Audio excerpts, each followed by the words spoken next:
கிட்ட கூட அழகான சிறகு இருக்கு. பறந்து பார்த்தா என்ன? ஐயோ அம்மா, அம்மா. ஹே, நான் பறக்கிறேன். நான் இன்னும் உயரமா பறக்க போறேன். என்னடியா ரொம்ப சோர்வா இருக்கு. வீட்லயே இருந்திருக்கலாம்.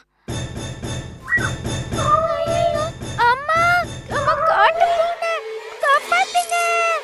அம்மா காப்பாத்துங்க. என் வீடு எங்க இருக்கு?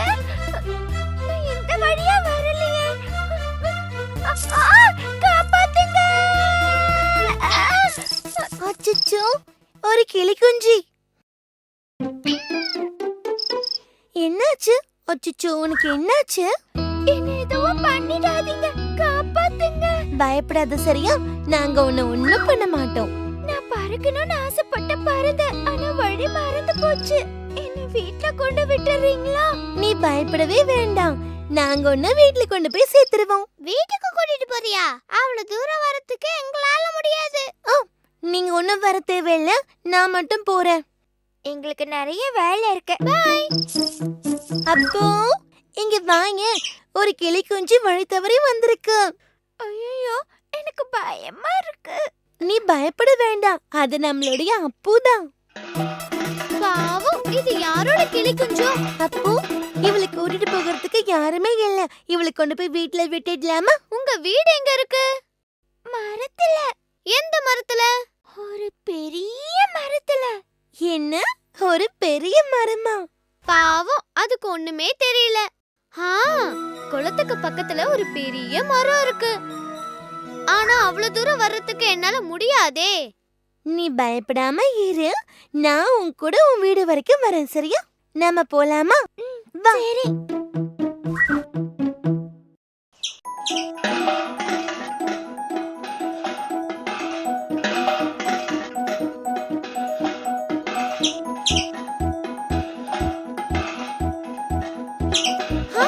அதோ பெரிய கிளி. பெரிய கிளி, பெரிய கிளி. என்ன வேணும்? அந்த கிளி குஞ்சு உங்களது தானா? அது பறக்க முடியாம கீழே விழுந்துருச்சு. இப்போ காத்து கூட இருக்கு. இல்லடா செல்லம், அதுக்கு பறக்கவே தெரியாதே. அது வேற ஏதாவது கிளி குஞ்சா இருக்கும்.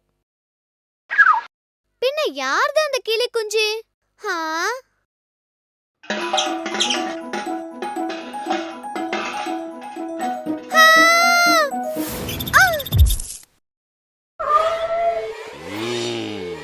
ஐயோ, காட்டு பூனை. ஏன்டா அப்பா? எங்க அந்த கிளி குஞ்சு? எந்த கிளி குஞ்சு?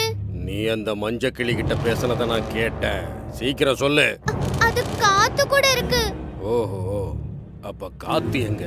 வெட்டி கிளிங்களோட புல்லுக்கு நடுவுல இருக்கா. உண்மைதானே? இல்லன்னா என்ன பண்ணுவேன்னு தெரியாது. சத்தியமா?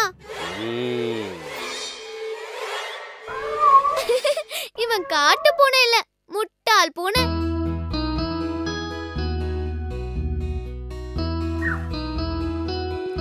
எங்க அந்த பெரிய மரம்? எனக்கு தெரியாதே. யார்கிட்ட கேட்கலாம்? இந்த இடத்துல யாரையுமே காணமே. நீ அந்த மஞ்ச கிளியோட கொஞ்சம் இல்ல, இங்க எங்க போய்கிட்டு இருக்க? நான் பறந்து போனப்போ வழி தவறி போயிட்டேன். இந்த காத்துவ கதை என்ன காப்பாத்துனாங்க. இங்கேயே இரு, நான் போய் உங்க அம்மாவை கூட்டிட்டு வரேன். கொஞ்சம் பொறுமையா இருக்கலாம். காத்து, அம்மா, இங்க வா. இங்க வாண்ண. அம்மா, நான் இந்த கிளி குஞ்ச வீட்ல விடுறதுக்கு வந்தேன். கிளி குஞ்சா? சரி வா. உன்னால எப்பவுமே எனக்கு பிரச்சனை தான். என்ன திட்டாதீங்கம்மா ப்ளீஸ். எனக்கு வலிக்குதும்மா. என்ன விடுங்கம்மா, நான் வந்துடுறேன். அவளை விடு பூனையம்மா. வழி தவறி போன ஒரு கிளி குஞ்ச அது வீட்டுல கொண்டு போய் விட ஹெல்ப் பண்ணா. என்னால பறக்க முடியுது. அம்மா இல்லாத நேரத்துல நீ ஏன்டா செல்லும் பறக்க முயற்சி பண்ண? கிளி குஞ்சி, காத்து அக்கா, இவங்க தான் என்னோட அம்மா. காத்து ரொம்ப பெரிய உதவி பண்ணிருக்கு. இந்த சின்ன வயசுலயே எவ்வளவு புத்திசாலியா இருக்க. ரொம்ப நன்றி காத்து. உன்னாலதான் என் குஞ்சு திரும்ப கிடைச்சது. நாங்க வரோம். என் செல்லம். அம்மா. போடு போடு, நல்லா தோப்பு கரணம் போடு. என்கிட்டயே பொய் சொல்றியா நீ? இன்னும் இருக்கு.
மனம் மீண்டும் மிரண்டு வந்துருச்சு, மழையும் காற்றும் சேர்ந்து வந்துருச்சு.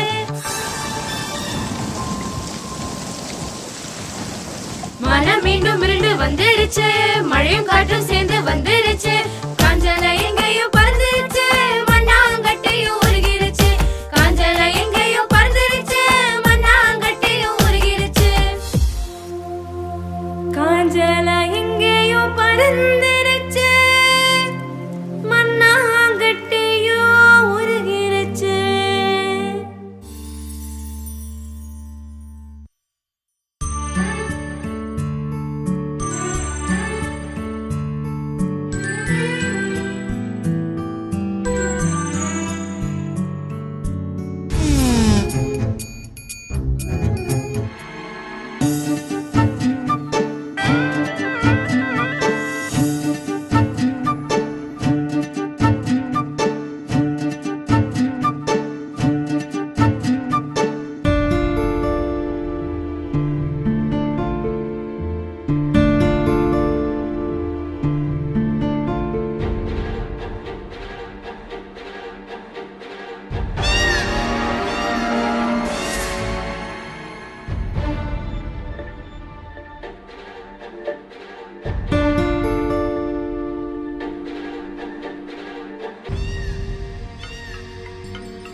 என்ன இது?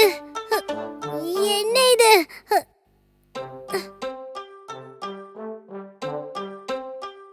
ஏய் பூபி, என்னாச்சு? என்ன பாக்குற? ஏதோ நூல் மாதிரி இருந்துச்சு, அது என் உடம்புல மாட்டிக்கிச்சு. ஓஹோ, செலந்தி வலையா இருக்கும். நான் வந்து பாக்குறேன். நான் சொன்ன சிலந்தி வலையே தான். என்ன சிலந்தி வலையா? ஆமா, அப்படின்னா உன் வீட்ல சிலந்தி இருக்கு. அப்படி என்ன போய் பாக்குறேன்.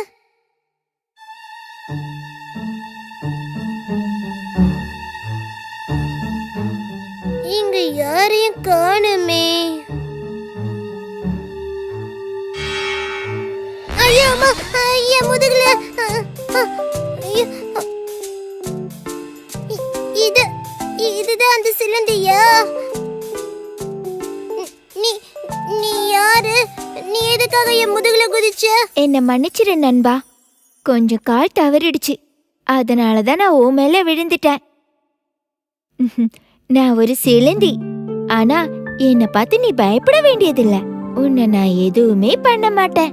என் பேரு பூபி, இது என்னோட வீடு.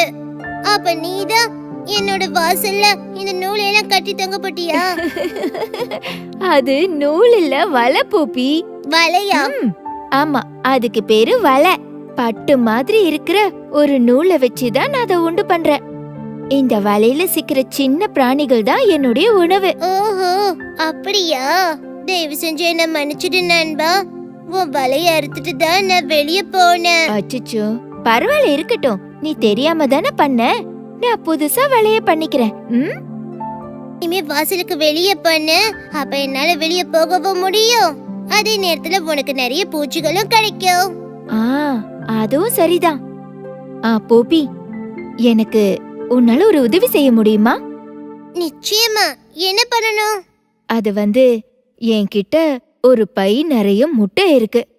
முட்டையிலிருந்து குட்டி எல்லாம் வெளியே வர வரைக்கும் நான் இங்க எங்கேயாவது இருந்துக்கவா? நிச்சயமா, இங்கே தங்கிக்க. அப்போ இங்க நிறைய குட்டிங்க வரும்ல? பூபி, குட்டிங்கெல்லாம் இங்கேயே தங்காது. அவங்கெல்லாம் தனியா வாழ ஆரம்பிச்சிருவாங்க. சில சமயம் தூரமா போயிடுவாங்க. அச்சச்சோ, தூரமாவா? அது எப்படி அங்க போகும்? அதுவா, ஒரு சின்ன வலையோட முனைய பிடிச்சுக்கிட்டு காத்துல பறந்து பறந்து போவாங்க. ஹை, ரொம்ப நல்லா இருக்கே. என்னாலயும் அப்படி போக முடிஞ்சா அவ்வளவு நல்லா இருக்கும். உனக்கு ஏன் இப்படியெல்லாம் ஆசை வருது?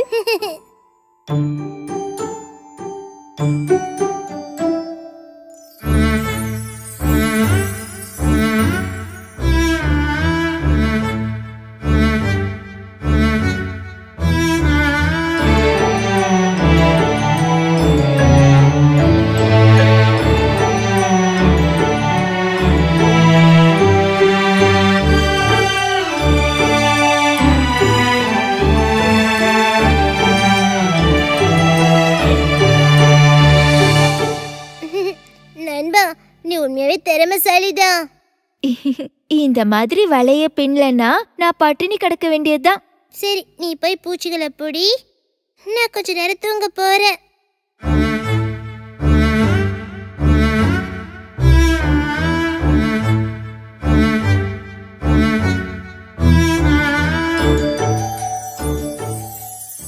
ஏய், விடு, எனக்கு இது தள்ளி வேணும். போ. என் வழியை நான் யாருக்கும் கொடுக்க மாட்டேன். உனக்கு கூடு கட்டணும்னா வேற இடத்துக்கு தேடி போ.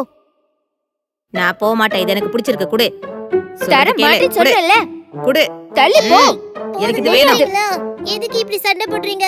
இங்க பாத்தியா பூபி, இவ என்னோட வலைய அறுக்க பாக்குறா. இந்த வலை எனக்கு வேணும். என் கூட்ட சரி பண்ணணும்.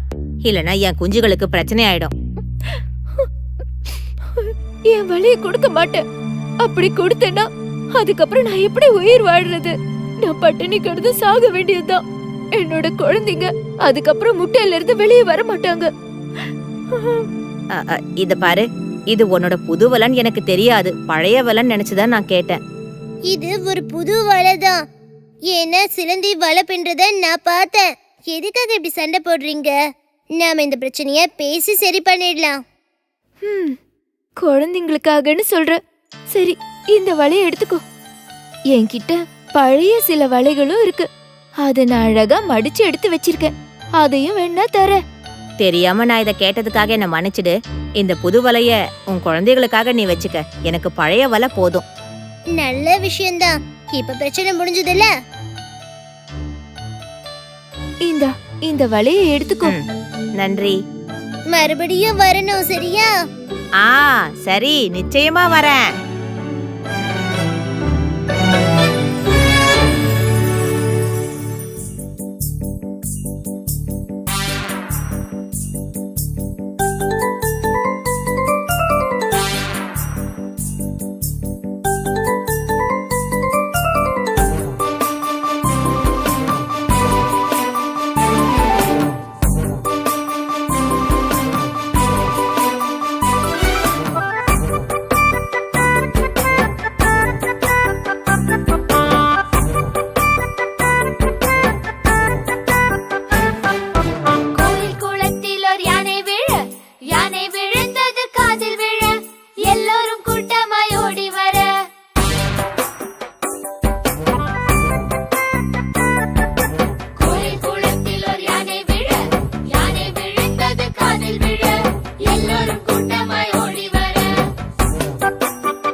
வெள்ளரிக்காப்பட்டியில இருக்கிற மகாராஜா காலம் ஆயிட்டாரு.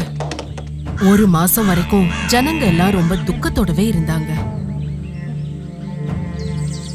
அதுக்கப்புறம் ராஜமாதாவும் பரிவாரங்களும் புதுசா ஒரு ராஜாவை கண்டுபிடிக்கிற முயற்சிய ஆரம்பிச்சாங்க. காரணம், ஏற்கனவே இருந்த மகாராஜாவுக்கு வாரிசுன்னு சொல்லிக்க யாருமே இல்ல. ராஜமாதாவோட கட்டளைப்படி மந்திரி அதுக்காக ஒரு ரிஷிய பார்க்க போனாரு.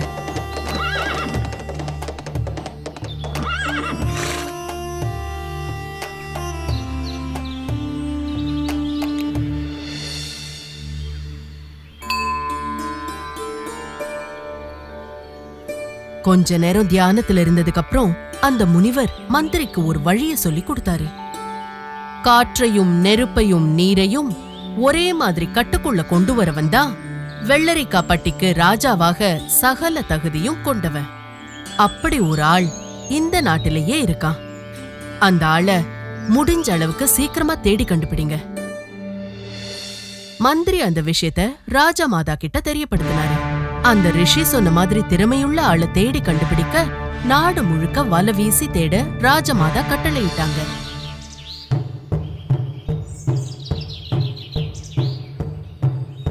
படை வீரர்கள் நாடு முழுக்க விளம்பரம் செஞ்சாங்க. ராஜமாதாவின் கட்டளைப்படி வெள்ளரிக்காய் பட்டியில இருக்கிற ஜனங்களுக்கு ஒரு தகவல் சொல்றோம். என்ன தகவல்னா, காற்றையும் நெருப்பையும் நீரையும் ஒரே மாதிரி கட்டுப்படுத்துற திறமை உள்ள யாராவது இந்த ஊர்ல இருந்தாங்கன்னா அவங்க முடிஞ்ச அளவுக்கு சீக்கிரமா திறமையை நிரூபிச்சு உடனே ராஜசபைக்கு வந்தாகணும். அவங்க அந்த திறமையை நிரூபிச்சுட்டாங்கன்னா அந்த நபரை வெள்ளரிக்காய் பட்டியோட ராஜாவா பதவி ஏற்கப்படலான்னு இதன் மூலமா உங்க அனைவருக்கும் தெரியப்படுத்துறோம். இத கேட்ட ஜனங்க முதல்ல ரொம்ப ஆச்சரியப்பட்டாலும் கையில கிடைச்ச இந்த வாய்ப்பை நினைச்சு சந்தோஷப்பட்டாங்க.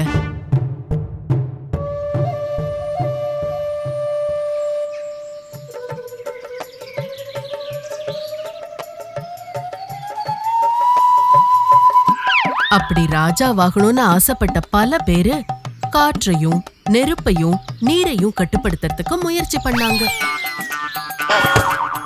பல பேரு அந்த முயற்சிய பாதியிலேயே கைவிட்டுட்டாங்க.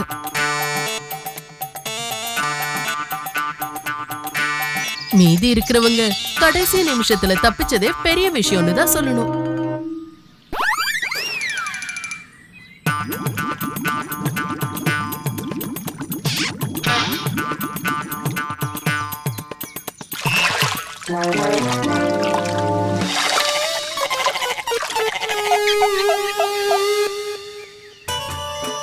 அதே நேரத்துல வீரு என்னடான்னா சித்ராங்கஜனோட வீட்டுல எல்லாருக்கும் செல்ல பிள்ளையா அந்த வீட்டோட இளைய பிள்ளையா வளர்ந்துட்டு இருந்தான்.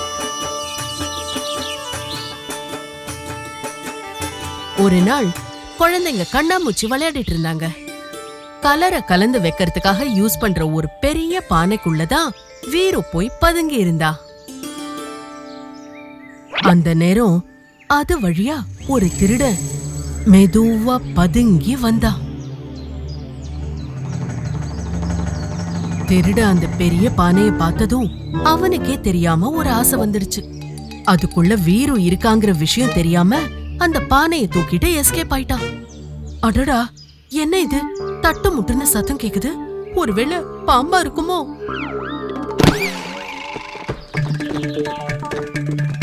உருண்டு போன அந்த பானை ஒரு சாக்கு பையில மாட்டிக்கிட்டு அங்கிருந்த ஒரு புதர்ல வந்து இடிச்சு நின்னுச்சு. அந்த புதருக்கு முன்னாடி ஒரு புலி படுத்து தூங்கிட்டு இருந்துச்சு. பானை அசையறத பார்த்ததும் கிட்ட வந்து செக் பண்ணி பார்த்துச்சு. இதுக்குள்ள ஏதோ ஒரு முட்டாள் பையன் வந்து மாட்டிட்டு இருக்கான் போல இருக்கு. இன்னைக்கு நமக்கு அதிர்ஷ்டம் தான். புலி அந்த பானைய கடிச்சு தூக்கிட்டு காட்டுக்குள்ள ஓடி போயிடுச்சு. ஐயோ, காட்டு தீ! என்னோட குழந்தைங்க!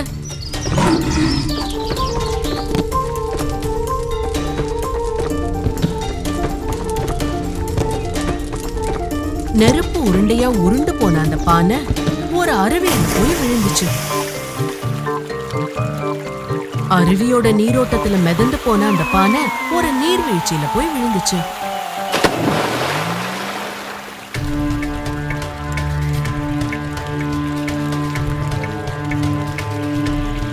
தண்ணிக்குள்ள இருந்து மிதந்து வந்த அந்த பானை ஒரு பாறை மேல மோதி சொக்கு நூறா உடைஞ்சது. பாறை மேல ஏறி உட்கார்ந்த வீருவ ஒரு பருந்து வந்து கொத்தி தூக்கிட்டு போயிடுச்சு. வானத்துல பறக்கிறது வீருவுக்கு ரொம்பவே பிடிச்சு போயிடுச்சு. அவன் சாகசமா அந்த பருந்து மேல ஏறி போய் உட்கார்ந்துகிட்டான். ஆனா அந்த பருந்து ரொம்ப டென்ஷன் ஆயிடுச்சு. போதா குறைக்கு எதிர்பார்த்ததை விட வீரு ரொம்ப வெயிட் அதிகம். எப்படியாவது அந்த பையனை கீழே தள்ளி விடுறதுக்காக பருந்து முயற்சி பண்ணிக்கிட்டே இருந்துச்சு. விழாம இருக்கிறதுக்காக வீருவும் முயற்சி பண்ணான். வீருவை தேடி அவங்க வீட்டு ஆளுங்களும் ராஜாவை கண்டுபிடிக்க முடியாத மந்திரியும் அவங்க ஆளுங்களும் மறுபடியும் அந்த ரிஷிய தேடி வந்தாங்க. தங்களோட பிரச்சனைக்கு அவரால ஏதாவது ஒரு தீர்வு சொல்ல முடியும்னு நம்பி அவங்க வந்தாங்க.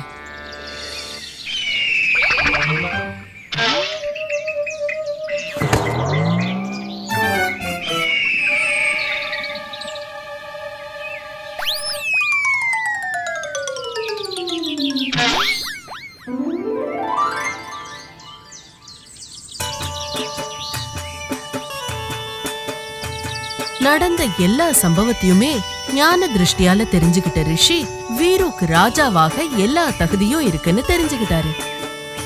சித்ராங்கஜனும் அவனோட குடும்பமும் வீருக்கு ஏற்பட்ட அதிர்ஷ்டத்தை நினைச்சு ரொம்பவும் மகிழ்ச்சியோட கொண்டாடினாங்க.